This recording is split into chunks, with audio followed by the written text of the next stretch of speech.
ആരാണ് നമ്മുടെ മുഖ്യമന്ത്രിയെ ഇത്ര ദേഷ്യക്കാരനാക്കിയത്? സംശയമില്ല, ഇവിടുത്തെ ജനങ്ങളും വഴിപിഴച്ച മാധ്യമങ്ങളും തന്നെയാണ്.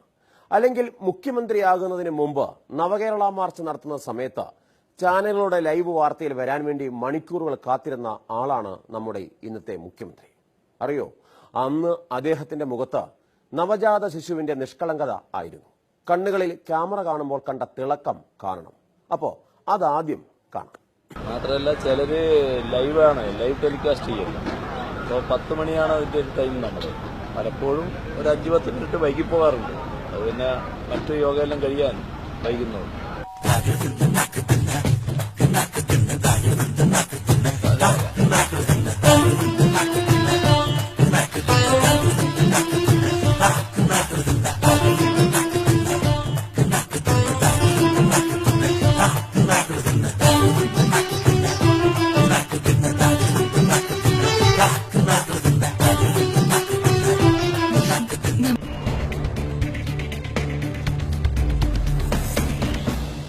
കോടതി വാതിൽ തുറക്കുമെന്ന പ്രതീക്ഷയിൽ കെ ബാബു. പ്രധാന വാർത്തകൾ. അപ്പൊ നമുക്ക് തുടങ്ങാം അല്ലേ? 10 മണിയായില്ലേ?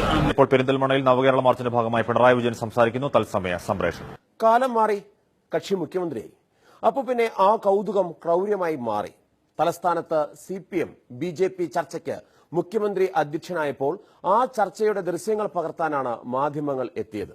അല്ലാതെ ഇന്നുവരെയും ഒരു സർവകക്ഷി യോഗത്തിലോ ഉഭയകക്ഷി ചർച്ചയിലോ മാധ്യമങ്ങൾ കൂടിയിരുന്ന് ചർച്ച ഇല്ല. പക്ഷേ ഒരു കാര്യം ഓർക്കണം, നാട്ടിൽ കീരിയും പാമ്പും പോലെ ഏറ്റുമുട്ടുന്ന CPM-കാരനും BJP-കാരനും ഈ നേതാക്കന്മാർ ഒന്നിച്ചിരിക്കുന്ന ദൃശ്യം കണ്ടെങ്കിലും ഒന്ന് ചിന്തിക്കുമായിരുന്നു. പരസ്പരം കൈകൊടുക്കുന്ന കോടിയേരിയും കുമ്മനവും ഒരു സമാധാന ദൃശ്യമായി പുറത്തുവരുന്നത് മുഖ്യമന്ത്രിക്ക് ഇഷ്ടമില്ലെങ്കിൽ പിന്നെ എന്നാ ചെയ്യാനാ?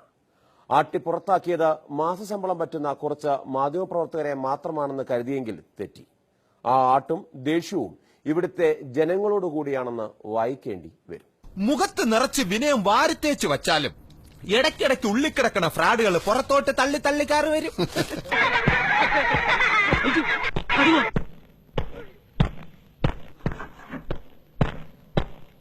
നിങ്ങൾ ഇവരെ സ്വീകരിക്കാൻ പറ്റില്ല.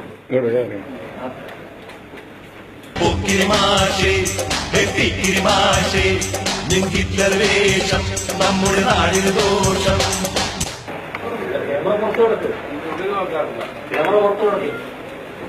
ക്യാമറ കിട്ടില്ല. എന്ത് പറഞ്ഞതാണെന്ന്? Out house, go away, stupid!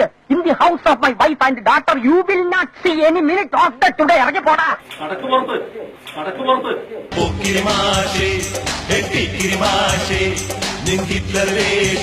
നമ്മുടെ നാടിന് ദോഷം.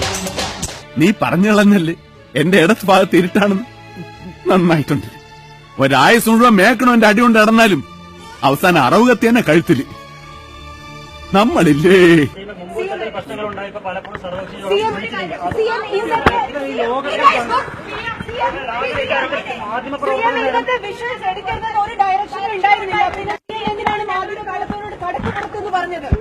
എത്ര നേരമാണ് ചോദിക്കുന്നു?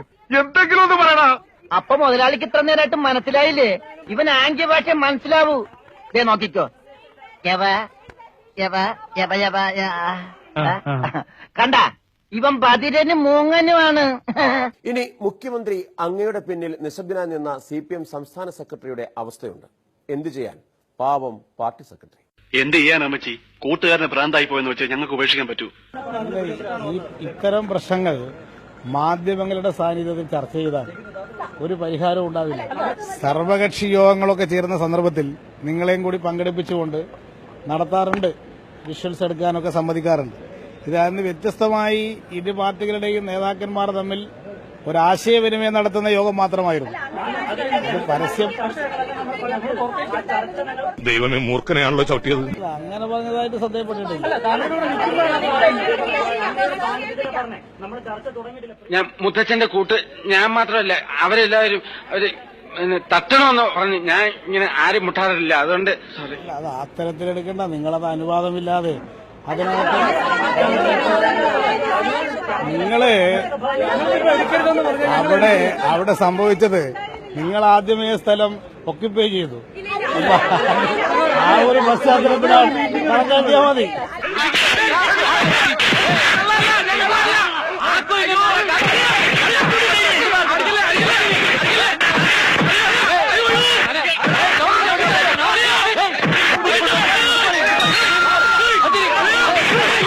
ഇനി മാധ്യമപ്രവർത്തകരോടുള്ള മുഖ്യമന്ത്രിയുടെ സ്നേഹം ഇപ്പൊ തുടങ്ങിയതല്ല. കർക്കശക്കാരനാകുന്നതല്ല കുഴപ്പം, അസഹിഷ്ണുത കൂടി വരുന്നതാണ് തകരാറ്. പണ്ടും മാധ്യമങ്ങളെ പഴിച്ച് രക്ഷപ്പെടുകയായിരുന്നു മുഖ്യമന്ത്രി ചെയ്തിരുന്നത്.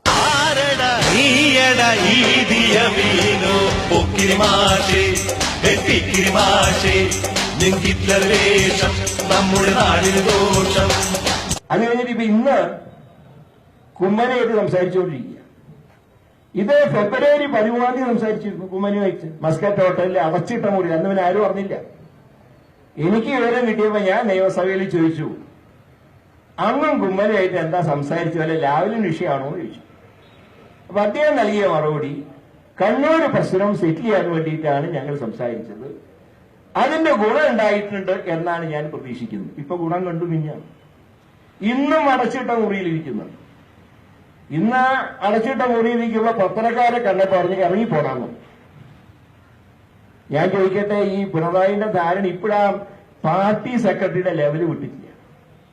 ഇപ്പോഴും മുൻപിൽ കാണുന്നവരെയൊക്കെ AKG സെന്ററിലത്തെ പ്യൂണും ക്ലർക്കൊക്കെയാണ് ഇയാളുടെ ധാരണ. അല്ലെങ്കിൽ പത്രക്കാരോട് ഇറങ്ങിപ്പോടാന്ന് പറയാൻ ഇന്ത്യയിൽ തന്നെ ആരെങ്കിലും ധൈര്യം കാണിക്കും. അത്രയേറെ മോശമായിട്ടേ പെരുമാറും. അതായത് ആകെ എന്താ ചെയ്യേണ്ടതെന്ന് അറിഞ്ഞു.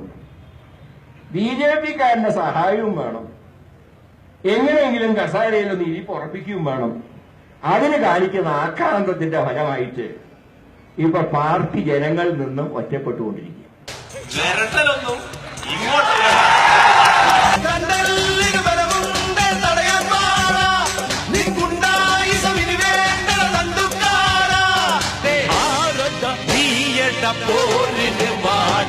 നിങ്ങൾ അവരുടെ മുമ്പിൽ പരസ്യമായി ചർച്ച ചെയ്യ്. ഈ കാലത്ത് മാധ്യമങ്ങളിൽ നിന്ന് എന്തിനാ ഇതെല്ലാം ഒളിച്ചു വെക്കുന്നത്? അപ്പൊ നിങ്ങൾക്ക് എന്താ രഹസ്യ അജണ്ടയുണ്ടോ? നിങ്ങൾ സംസാരിക്കുന്നതിന്റെ വാർത്തയെടുക്കാൻ വന്ന പത്രലേഖകരെ ആട്ടി ഓടിക്കേണ്ട എന്ത് സ്ഥിതിയാണ് ഇവിടെ ഉണ്ടായത്? അത്ര വലിയ രഹസ്യമൊന്നുമല്ലല്ലോ കേരളത്തിന്റെ മുഖ്യമന്ത്രി മറ്റൊരു കക്ഷിക്കാരുമായി സംസാരിക്കുന്നത്. ശരി,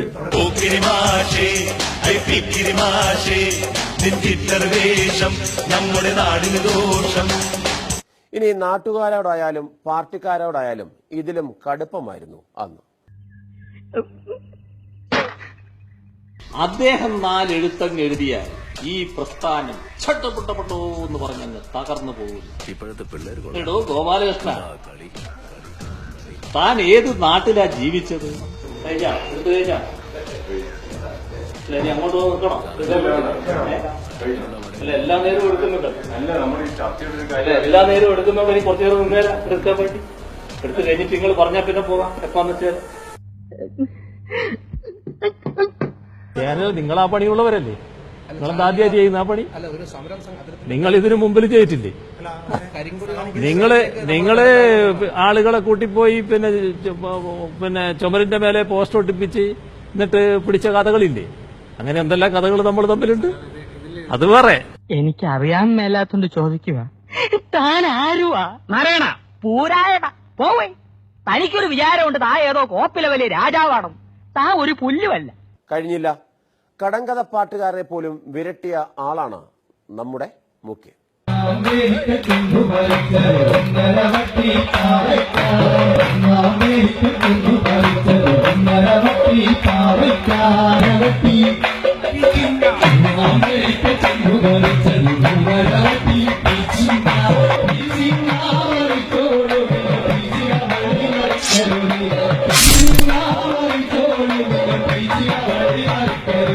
ഇനി CPI സംസ്ഥാന സെക്രട്ടറി പറയുന്നത് കേട്ടാലോ?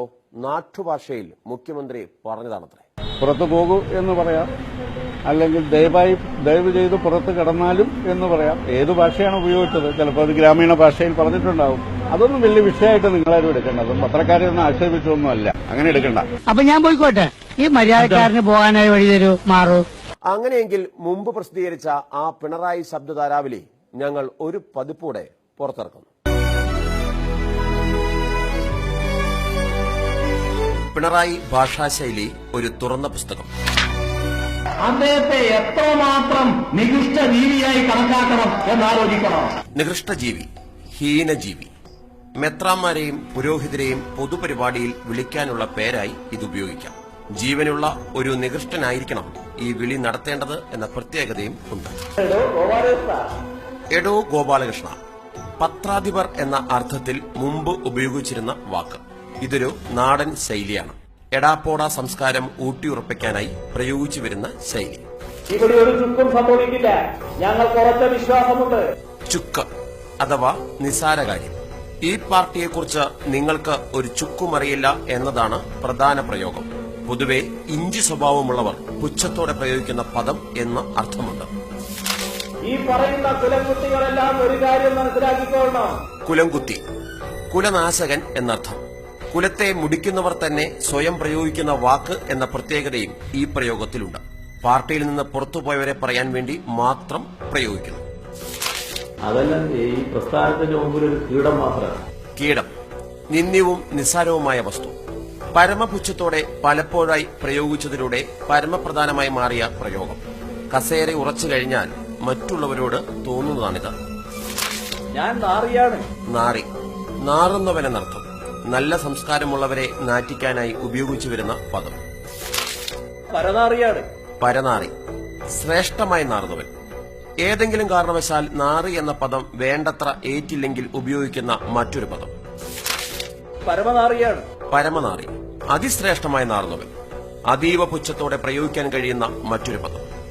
പരമമായ പദത്തിൽ എത്തിയെന്ന് തോന്നി പ്രയോഗിക്കുന്ന പദമല്ല ഇതെന്ന് പ്രത്യേകം പ്രയോഗിക്കുമ്പോൾ ഓർക്കണം. രാഷ്ട്രീയ ചെറ്റത്തരം കാണിക്കുന്നുവെന്ന് പറയുന്നവരെ ചെറ്റ എന്നാണ് പറയുക. ചെറ്റ, ചെറ്റത്തരം. ചെറ്റപ്പുരയിൽ കഴിയുന്നവൻ ചെറ്റ. ചെറ്റക്കുടിലിൽ കഴിയുന്നവരെ വിശേഷിപ്പിക്കാൻ ഫ്ളാറ്റിൽ കഴിയുന്ന കമ്മ്യൂണിസ്റ്റുകൾ ഉപയോഗിക്കുന്ന വാക്ക്. ഇത്തരം പ്രയോഗം നടത്തുന്നവരുടെ നടപടിയാണ് ചെറ്റത്തരം. ഇത്രയുമായ സ്ഥിതിക്ക് സഖാവ് EMS പറയുന്നതുകൂടി കേട്ട് അവസാനിപ്പിക്കാം. നല്ല രാഷ്ട്രീയക്കാരനാവാൻ വേണ്ട പ്രധാന ഗുണം ജനങ്ങളോടുള്ള അടുപ്പം, ജനങ്ങളെ സേവിക്കാനുള്ള സന്നദ്ധത. സഖാവ് കൃഷ്ണപിള്ളയും അഴുക്കോടനും AKജിയും EMSഉം ഒക്കെ ഉണ്ടായിരുന്നെങ്കിൽ നിങ്ങളുടെ പാർട്ടിയിലെ ഇപ്പോഴത്തെ നേതാക്കന്മാരെ മുഴുവനും വെടിവെച്ച് കൊന്നിട്ട് അവര് വീണ്ടും